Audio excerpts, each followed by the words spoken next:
Welcome back to the channel. If you're watching this, chances are you're dealing with a Simplisafe motion sensor that's not working quite right. We're going to go through a few simple steps to get your motion sensor back up and running. Let's dive in. First things first, let's talk about placement. The location of your motion sensor is super important. If it's too high, too low, or placed in a spot where something's blocking its view, it won't detect movement like it should. The solution is easy. Just move the sensor. You can try adjusting its height or relocating it to a different spot where it has a clear line of sight. Make sure it's positioned in an area where people naturally walk through. That way, the sensor will be able to do its job properly. Next, let's look at the sensitivity settings. Sometimes the motion sensor doesn't pick up movement because the sensitivity is set too low. Or, on the flip side, if it's too sensitive, you might get false alarms. You can easily adjust the sensitivity right from the Simplisafe app.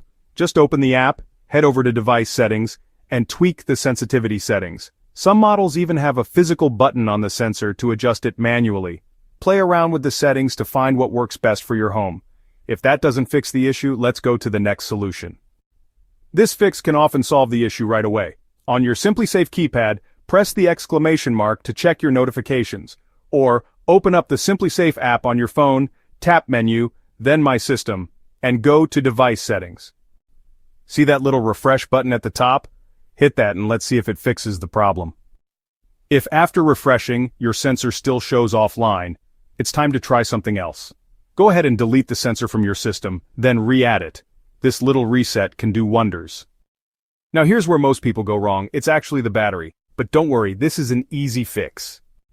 Grab a high-quality Duracell CR123 battery. Trust me on this one. Now take out the old battery, pop in the new one, and you're almost there. Once you've swapped out the battery, test the sensor again. Hopefully you'll see the sensor working just fine.